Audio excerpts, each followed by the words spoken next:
You know, when I was a kid, I saw pictures of the Bonneville salt flats in magazines, and it fascinated me because I've never seen anything that even came close to being like that. And then after reading a little bit about it, I thought, someday I want to go out there and I want to run a car on that, because that's the ultimate test of a hot rod, to go as fast as the car will go and not have to worry about hitting anything, which was a major consideration. So I guess I've always loved the place, even though I had never been there.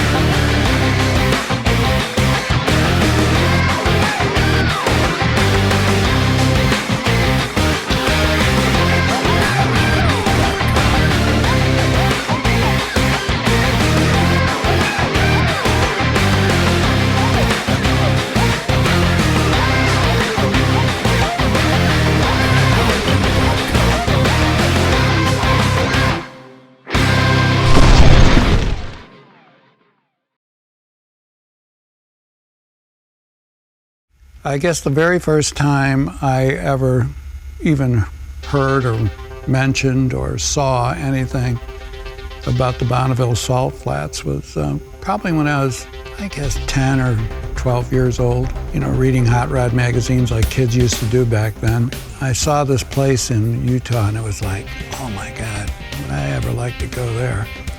And you see all the old hot rods and streamliners and everything running on the salt and going as fast as they possibly could without getting a ticket. It was kind of novel. I guess that was when I first thought, maybe someday I could go to Bonneville. I dreamt about it. I dreamt about what kind of car I would have. And when you're growing up and that's all you think about is cars, it just makes it so much simpler to dream something up. I had myself doing streamliners and roadsters and coupes, and then as time went on and I got into drag racing, it kind of lost focus. It was always back there in the back of my mind, but it wasn't, the number one thing that I was thinking about any longer. One time when I was probably in my 20s, we had gone out to the salt flats on our way to the West Coast. Well, I was finished from that point on. I was hooked. It's not so much the total competition or the excitement, it's the place. There's no place on earth like that. You can sit there and look at the actual course and it's reflective. So, people talk about mirages. You got mirages. I've had mirages when I was in the race car going 150 miles an hour, and that's a little bit disheartening. It totally loses focus. You can see it looks like water in front of you, because if the sky is just a tiny bit gray, which happens out there quite often, the sky begins to merge with the salt, and then there is no horizon. So it really becomes an experience.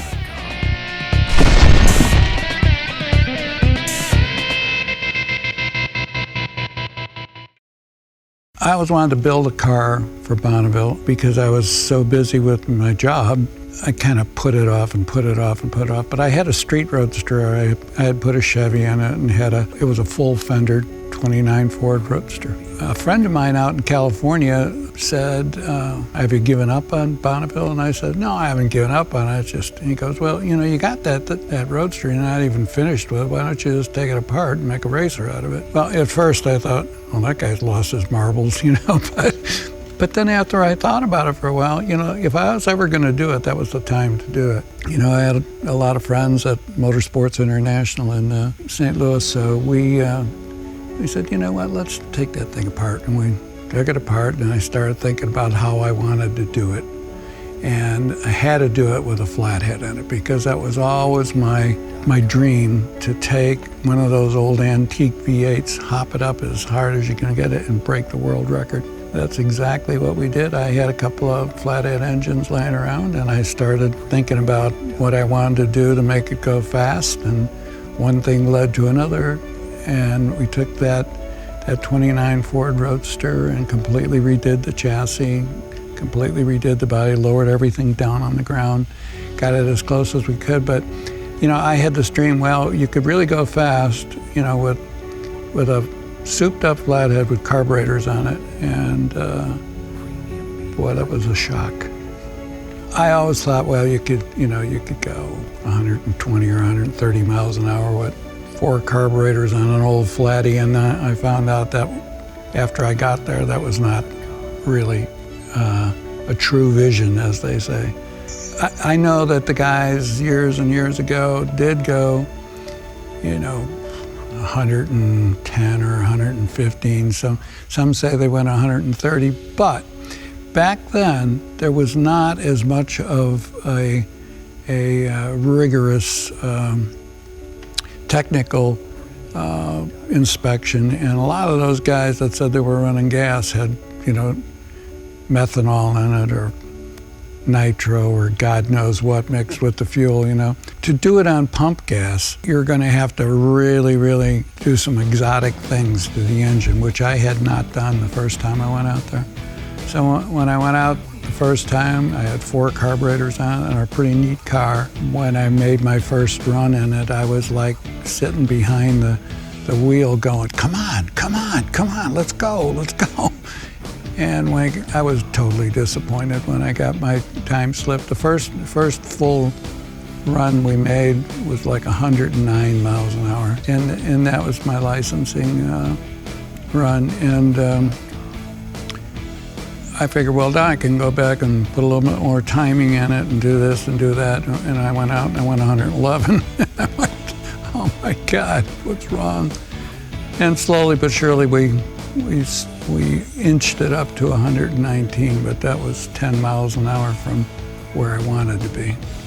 So went back to St. Louis and tore the engine out of it and started working on it and decided, you know, I'm going to switch classes. I'm going to get in the supercharged class, and that's what I did. I put a blower on it and went back to a single 4-barrel carburetor like I should have done from the beginning. The car was obviously quicker, you know. It was, I think eventually we worked it up over a period of 2 years because it rained both years. We had limited time on the salt, and we managed to blow up one engine, so we did get it up to like 129 miles an hour, I think.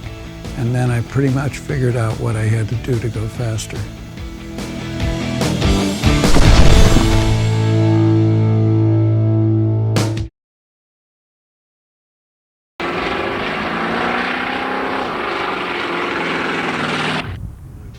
Well, in 1989, when we were building the car, we got it pretty far along, finished the chassis up and everything, but, you know, I was doing it at night most of the time and on weekends when I had some time. And the guys that I worked with there, they were all about it. You know, they really dove in and helped. And eventually we got all the pieces in the right place. You know, got to the point where we thought, well, we could probably fire this thing up and see what it sounds like. And I can still remember, we had it all ready to go, and I hit the key and that thing lit right off. Tim and Jeffrey and Dog, they were all standing there, and I lit it up and I said, wow, that was a surprise, and hit the throttle a couple of times and it cleaned right out. And we shut it off and checked everything, made sure there was a lot of, you know, that there was water and oil in it. You know, checked the gearbox and all that stuff, and then pulled it back out on the in the parking lot. And I said, you know, it was just a chassis. There was no body on it or anything, you know, but we had steering and brakes and everything. So I said, I'm just going to take it for a ride down the street and back, you know. Well, I went out and we had a tricked out C4 automatic in it because I didn't think that was going to suck up any horsepower, and it would have made the car a lot more consistent. So took off down the street and I got about 100 yards in that thing, and I knew this thing there's something really wrong. And what had happened, in fact, I remember coming back and giving the guys the thumbs down sign with the car. I couldn't believe that that the engine was sour. I came back and then I got into it, took it apart that night, and found out that the valve guides were too tight around the valve stems, and they actually were seizing, and the valve stems were seizing up in the guides, and so we had to pull all the valves and valve guides out of it and everything, and loosen them up and put it all back together. And then we took it out again the second time, and oh yeah, it sounded better, it felt better. I got down to the end of the street and lit up the tires just to make sure, and then I felt a lot better about it. But as time would tell, it wasn't as good as I thought it was. We had a little tire shake with the thing, but you have that with straight axle cars when you lay the axle back. It'll go in a straight line, but when you snap out of the throttle real quick, the tires want to wiggle, But we made a little stabilizer for it, and that took all that out. That car always drove like $1 million. You get it out on assault, and it was like going down I-77 in a Cadillac, it was just a sweetheart. Yeah, it's just a good car.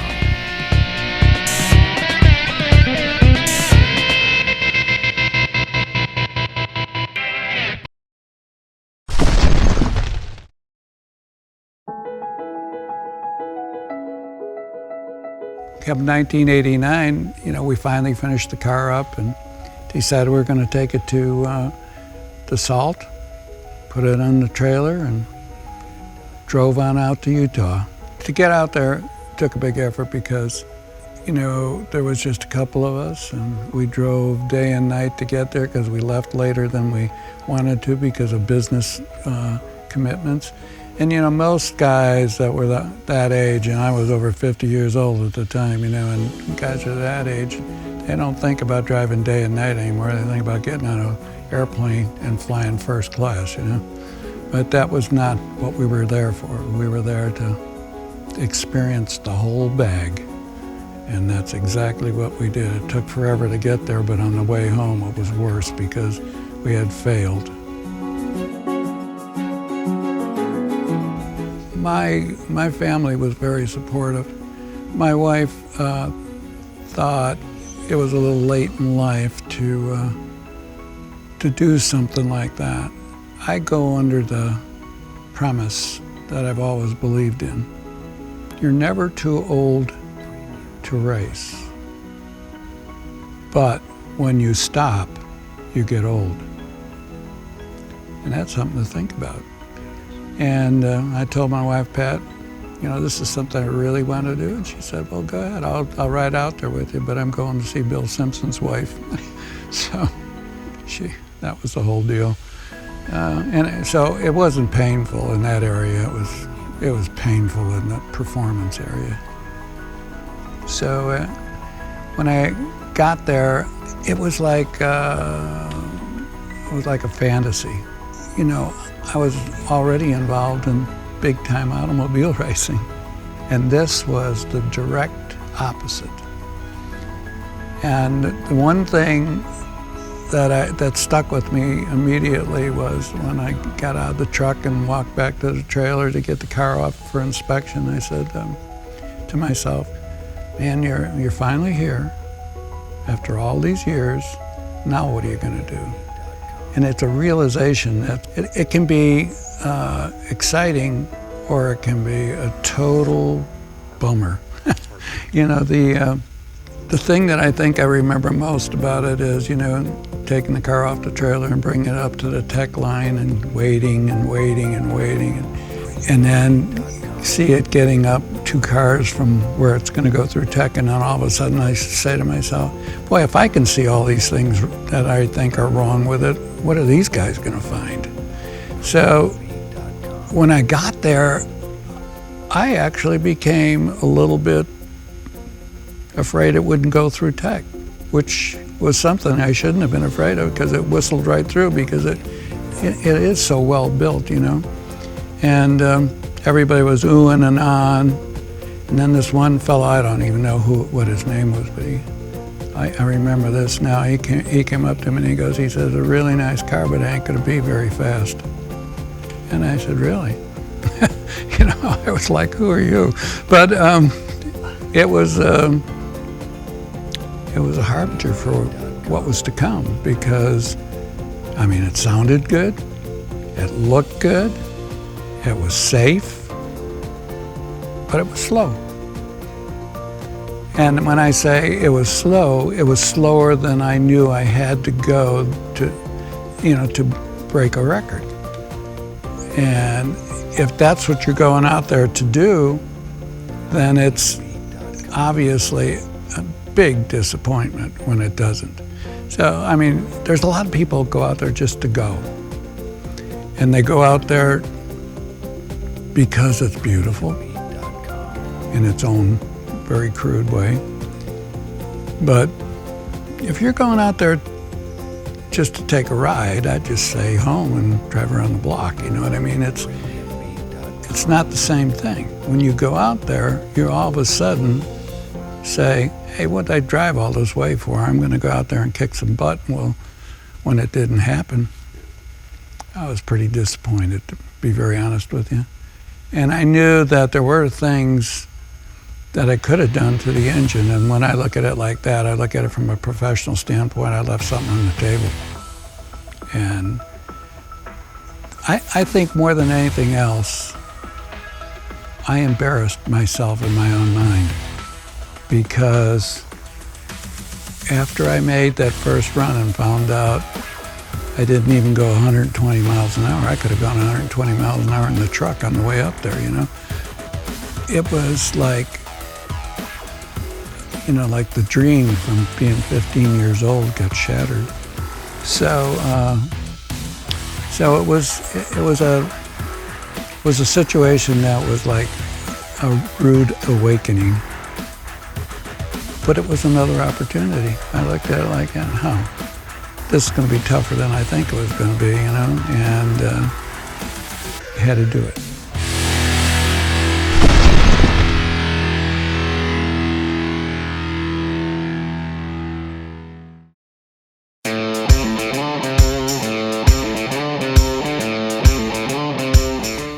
After we got back from Bonneville, I had to get back to work, and like I said, I was very disappointed after our 1989 run. So come 1990, I started thinking about what we really needed to do,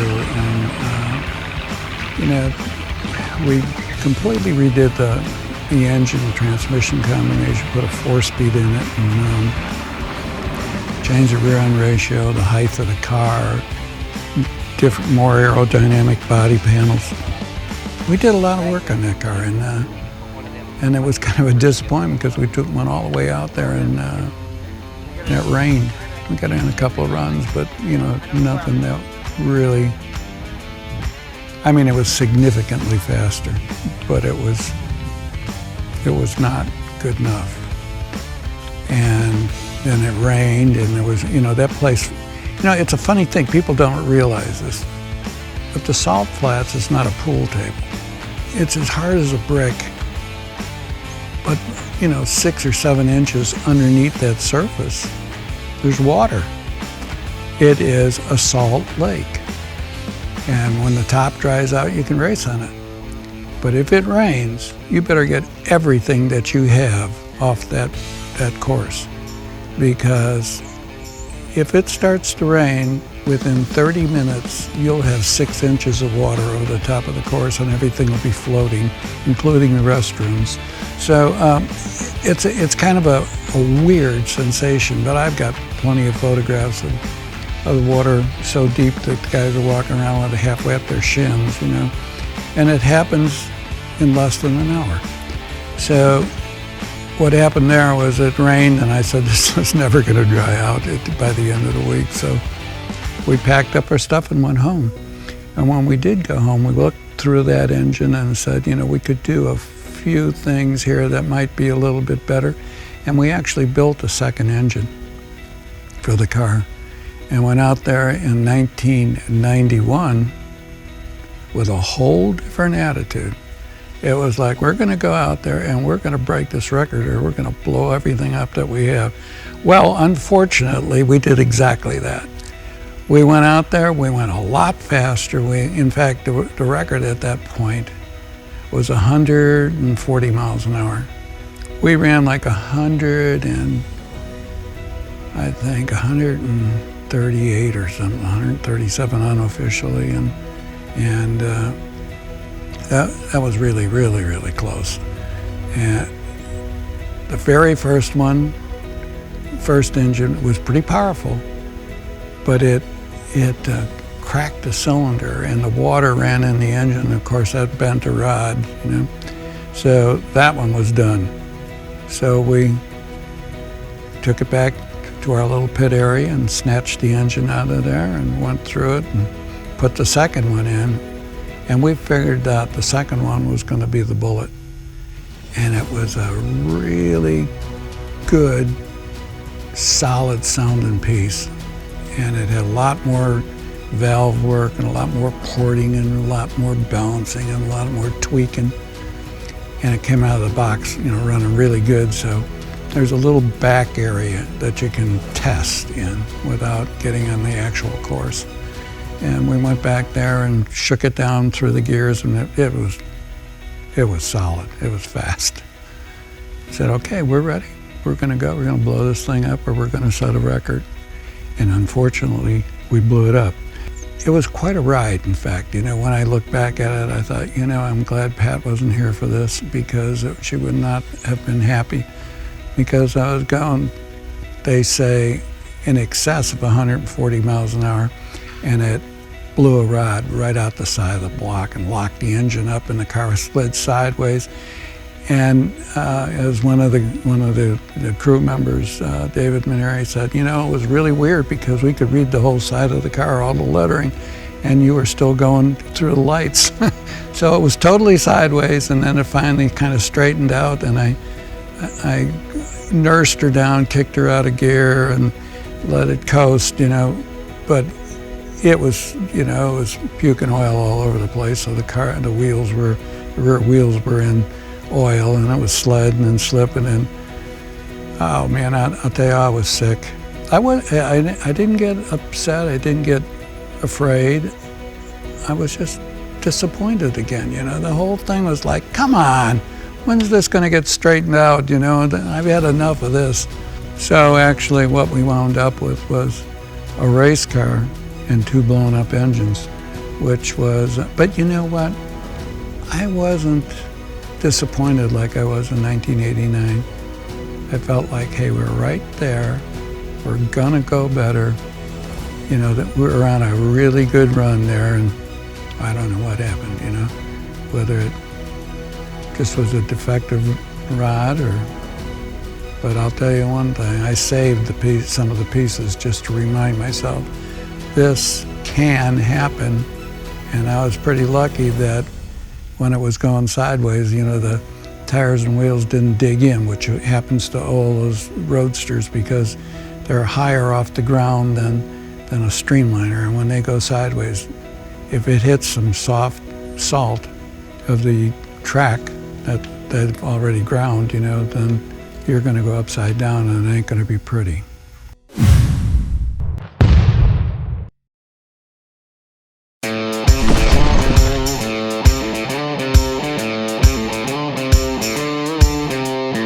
Well, when we came back from Bonneville, as usual, I had to get back to work, and I gave myself a couple of months to really think about everything. I took both of the engines apart and looked at all the pieces and tried to find out what I did wrong. And I had another block that that we had ported out and really did a job on the valve train, including we took some Chevrolet NASCAR titanium valves and cut them all down and re-grooved them and everything and put them in this flathead and lowered the spring pressure because at higher RPM the valves didn't weigh as much, so they didn't need as much spring pressure. And spring pressure on the camshaft cost horsepower. So we did that. We did a few other things, took all the water pumps off of it, made everything electric, and lowered the car again, and really felt like we had a good package going out there. And as it turned out, I had a lot of on my plate at the shop, and I said, I want to go. And I had to discuss it with my partners, and of course Roger thought I was crazy, but I wanted to go because I thought I could break that record, and I wanted to do it. So the guys took the car and I put it in the trailer, and they took it out to the salt, and I flew out and met them at the hotel the night before we were to tech in. And so we got out there, we took the car through tech, it went through like a breeze.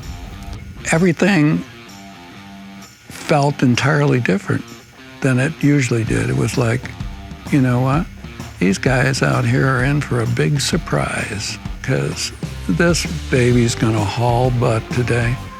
And I was still kind of limping around because we had done a little testing at an old Air Force base, and I broke my big toe getting out of the trailer. So it was another area of responsibility where I failed, and so I was a little tentative about that. But I just felt altogether different. Like, okay, I finally come here, and now it's my turn, So when I got there, we teched in, the car was fine, we looked it all over really good, and then we got in the line, and there was a huge line.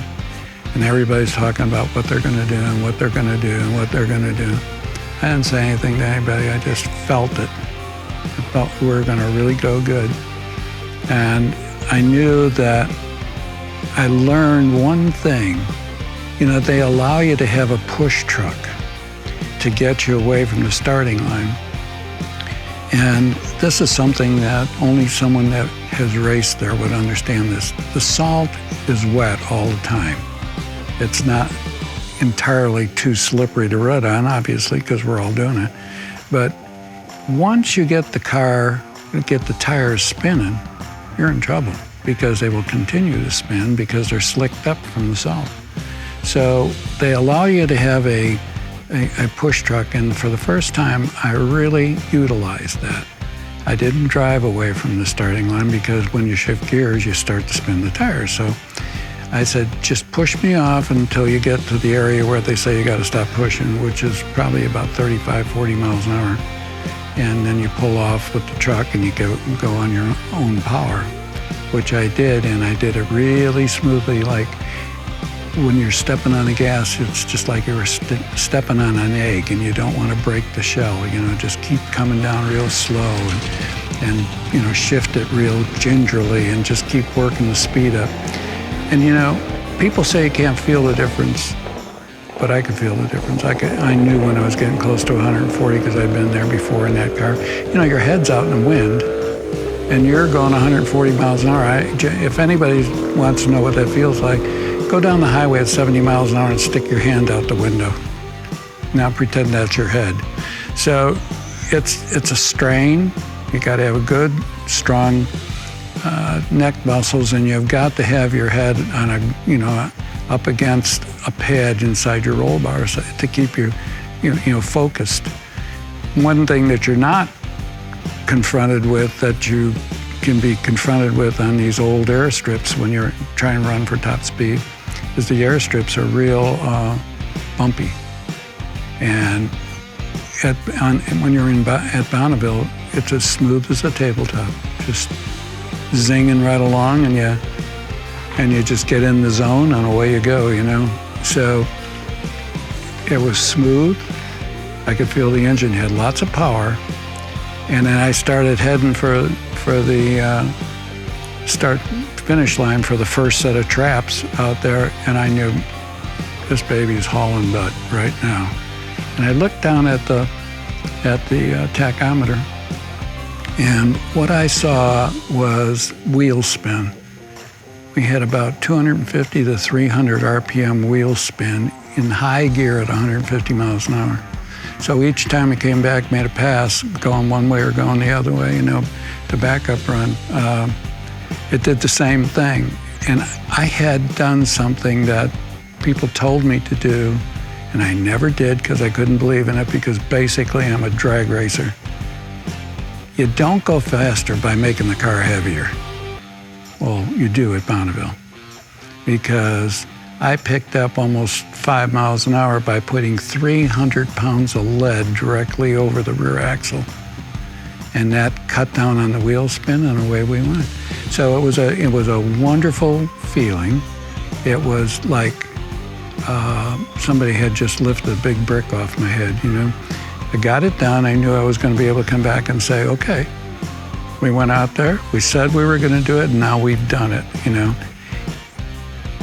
But I always thought when I did it, I just parked the thing. But I didn't. Come back in 1994, figuring that, or 1993 or 94, I can't remember, but came back with the idea that we were going to go even faster. And, right then and there, we were already the world's fastest supercharged flathead roadster. And I wanted to break my own record. And I had broken the record when I went to Moultrie, Georgia, running on an old Air Force base out there. But that was East Coast Timing Association, and those numbers were not recognized. So I figured we could go 156 or 157 miles an hour, and that never happened because it rained again. So over the years, I've often thought about going back there, but maybe it's best to leave well enough alone, or build something that's, more suited to today's, conditions, and something that is built specifically to the new record, or to the new specifications, and go. It was time to do it. We did it. Now it should be over with. I mean, here it was. It was, that was my dream come true. That 15-year-old kid that was reading Hot Rod magazine finally did what he was supposed to have done, or what he wanted to do and wished he could do. But when you really get down to it, it took 40 years to do it. It wasn't easy.